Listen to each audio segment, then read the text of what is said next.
Yengil. Bugün ikinci gündü testin.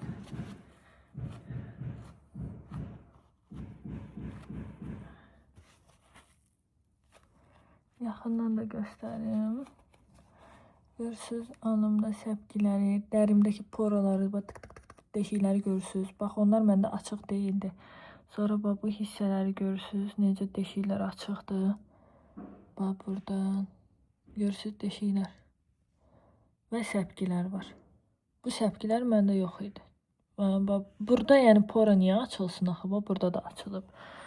Bax komedonları görürsünüz. Dəri altı komedonlar. Bax 1 2 3 burada komedon, burada səpki. Yəni gözünüzün qabağında üzüm ya gözəlləşəcək ya da heç dəyişməyəcək. İndi bir də mən salfetka ilə həmişə suyunu alıram. Heç vaxt dəsmal vurmuram. Yəni bu cür üzümə qulluq eləyirəm, təmizliyinə riayət edirəm. Həmişə elə deyək, uşaqla da elədi, yəni. Uşağı üstündə çox əssən, həmişə tez xəstəlindən olacaq. Zəif olacaq, immuniteti zəif olacaq. O ki, boş verirsən uşağı qumla, tozla, torpaqla oynayır. Baxanda möhkəm uşaq olur. Mənim üzümdə bu dəqiqə hal-hazırda oldu. Bir də toner vuracağım üzümə. Bayaqları səhər oyananda çox qəşəng Nastya ilə oynandım. Sonra isə Nastya ilə korlandı. Niyə? Deməli, mən Instagramda yarış keçirdirdim, Olivia'nın yarışını. Və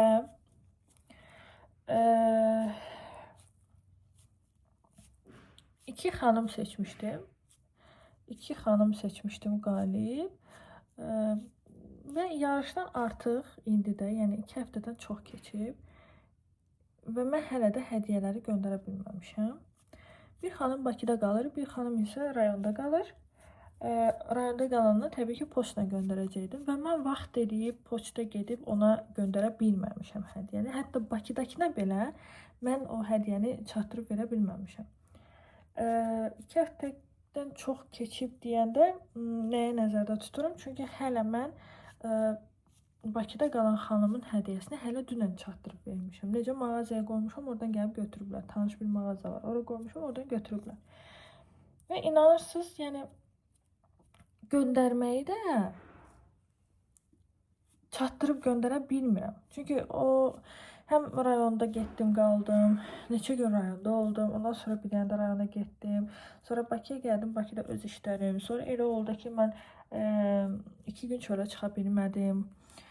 Yəni heç cür alınmırdı da. Hara fırladısan heç cür alınmırdı ki, mən o hədiyyəni onu çatdırım. Və bu dönəmlərdə də xanım hər 2 gündən bir mənə yazır. Salam göndərmədiniz. Salam göndərdiniz. Salam göndərmədiniz. Biri də yazdı ki, saxta oyun edisə deyərdiniz. Nə bilim nə. Və hər dəfə xanım yazacaq, mən də hər dəfə ona cavab verirəm ki, xanım, biz alınmayıb, göndərə bilməmişəm. Elə heç o biri xanımın da hədiyyəsini göndərməmişəm. Yəni tək siz deyilsiniz ki. Yəni ona görə dedim ki, səbirli olsun, göndərəcəm. Yəni yalan deyil, saxta deyil. Səs də atmışam, belə də yazmışam. Və hər dəfə də xanım yəni gəh sual işarəsi göndərir, gəh göndərir ki, saxta idi, gəh yazır ki, göndərmədiniz, göndərdiniz, göndərmədiniz. Yəni bilirsiniz, adam sıxılır da, həqiqətən də adam sıxılır. Yəni heç göndərmək belə istəmirsən.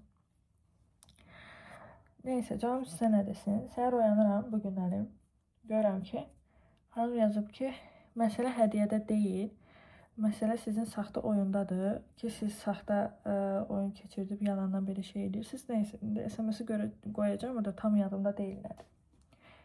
Mən də təbii ki, xanıma yazdım ki, skrini atdım. O bir xanımın hələ hədiyyəsini dünən verdiyimi, ona yazdığımı ki, yəni sizin hədiyyə artıq mağazadadır, gedib götürə bilərsiniz.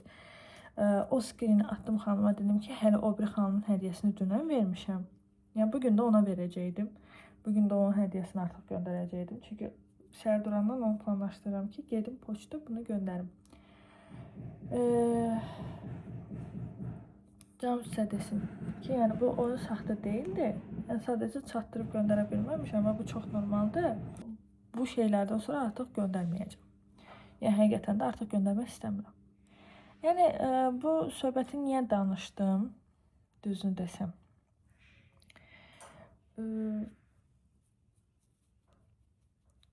Mövzunu bilmədən, həyatda da elədir. Bax, mövzunu bilmədən yargılamağı, şər atmağı, özü bilmiş kimi aparmağı insanlar çox sevir. Həqiqətən çox sevir. Yəni gərək heç bir mövzuda bax belə bilmədən öncədən özündən şey eləməyəsən ki, bilmədən heç bir söhbəti bilmədən öncədən özündən belə hoqqa çıxartmayasan, dalaşmayasan, söhbət eləməyəsən, şər atmayasan, yalan danışmayasan. Yəni xanım öz nəslində etdi. Çünki öz hədiyyəsindən qaldı. Bugün mən səhər o hədiyyəni göndərəcəkdim. Amma xanım öz hədiyyəsini elə bir dala at-dal köç elədi. Sadəcə özü beynində elə şeylər qurmaqla. İnanıram ki, o xanımın xəssiyyəti də həyatda elədi. Yəni heç bir mövzuya qulaq asmadan özündən beynində nələrsə qurur. İnşallah ki, elə deyil, yalnız məndən elə oldu. Amma elədirsə, əgər bu videoya baxacaqsa, hətta məni gördüm sırası Instagramda izləməkdən çıxartdı. Təbii ki, normaldır, o da indi bəlkə də düşünüb ki, mən haqlıyam, o səhvdir falan.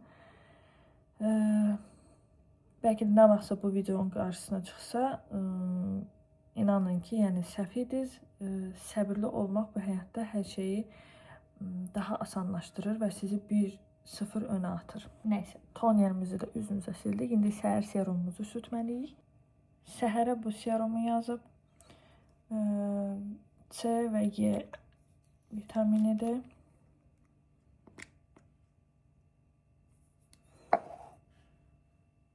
Bunu eləyəcəm. Sonra bir xeyli gözləyəcəm ki, hopsun. Sonra nəmləndirici sürtəcəm.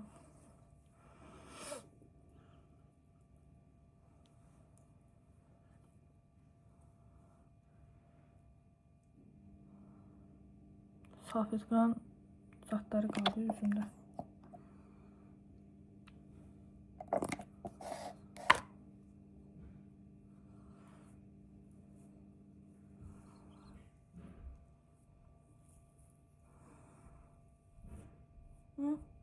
Bu nədə belə çıxır? Şimdi safetqan zatları çıxır üzümdən.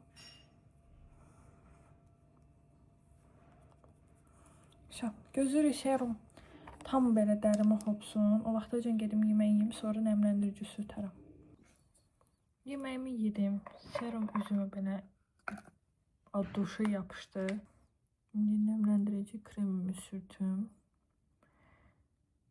Bir də qaldı axşam. Axşam ama maskanı daha başlayacağım. Bir həftəlik maskanı.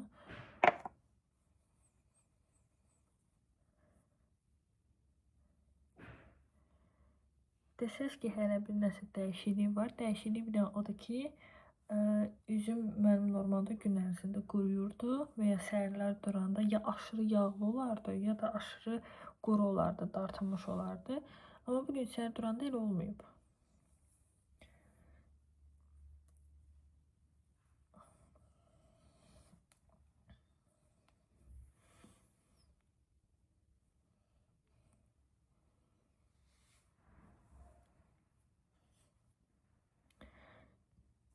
Gündüzlər, daha doğrusu saat 3'e qədər falan burnum hələ şiş olur yuxudan duranda. Sonra yatır.